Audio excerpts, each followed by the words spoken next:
Adrenaline Radio. My name is Fred Blanchard, host of Adrenaline Motorsports on 1680 AM on your dial.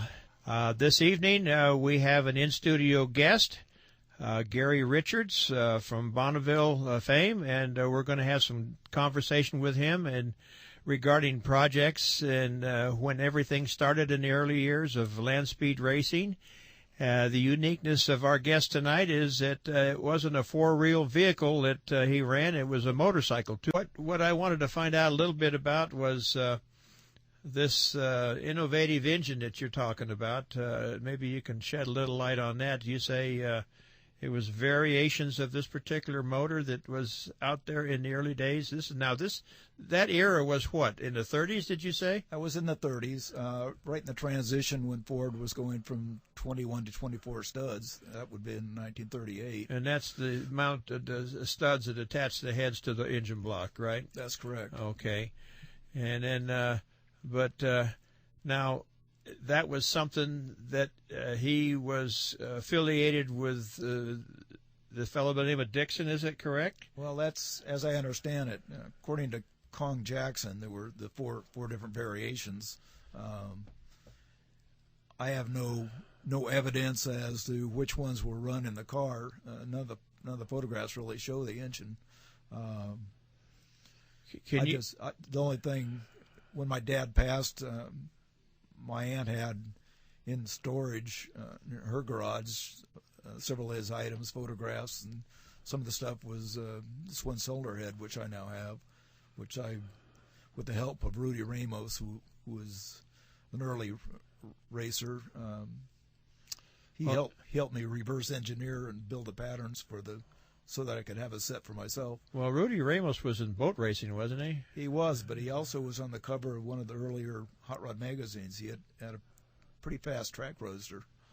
So this is the back in the day of circle track racing also then. That's true. Now, this cylinder head configuration, was this something that was commonly run, or it wasn't something that was readily found? Because I know that there's so many unique things that have been uncovered here of late that indicate that there was a lot of innovation and a lot of creativity back in those days, trying to find more horsepower and doing different things. And from what I can tell with the cylinder head that your dad was running, it was no different. It was quite a creative project in itself. It was something that, and you're saying that Mr. Dixon, or as Mr. Kong Jackson would say, this is something that everybody tried, and you were looking for the more horsepower. Give us an idea as to the design and what gave it the horsepower that you were looking for.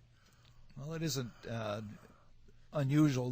There were several what's considered F heads or L heads. The intake was actually in the block, so you could use the standard variations of manifolds. But it put the exhaust in the head to eliminate the exhaust and heating of the block, and boiling the water.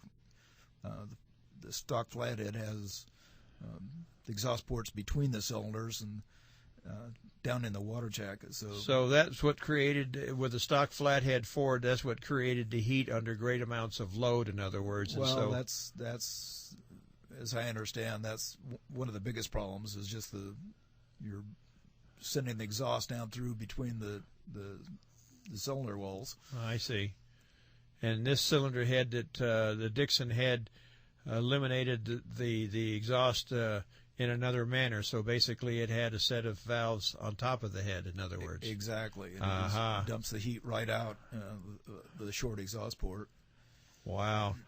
And now is this something that you have? I mean, this is something that you've started to maintain. Obviously, you say that you had some help from Rudy Ramos to acquire or start to redesign this thing or recreate it. Is that what you did? You recreated the project? I copied it as close as I could, and then I visited around. I went, as a matter of fact, I took the head that I ended up with down to Art Chrisman and asked him what he thought and were there any things that what he might do to improve it. And he helped me out with some of the rocker arm design, and overhead oiling and that sort of thing. Finally, when you built your streamliner, where did you go with that? Did you there were different clubs that you could get into, and I know that you're talking about running 100 miles an hour and 149 miles an hour. Where else did you go when you finally got the streamliner line straightened out, and did you get into the club? Well, I did get into the 2 club after 4 years of falling down and breaking things. And that's an achievement in itself. When did you get into the 200-mile-an-hour club? That would have been August of 1969. Oh, boy. That must have been a thrill. And in getting into the club, was there a record set in the class that you were in? Yeah, 221 miles an hour. Wow. That is really something. And that was in the 60s. Amazing. Yeah. Now, today, do you still have the streamliner? That's the question I'm going to ask now.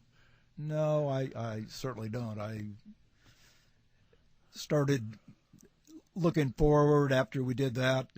Actually, the chassis and the rear section was pretty broken up. The frame was totally broken when we set the record. I was a little sideways when I went through on the mile. Actually, both directions. We had to weld it to make the return run. Oh, that sounds interesting. Sideways at 226 miles an hour.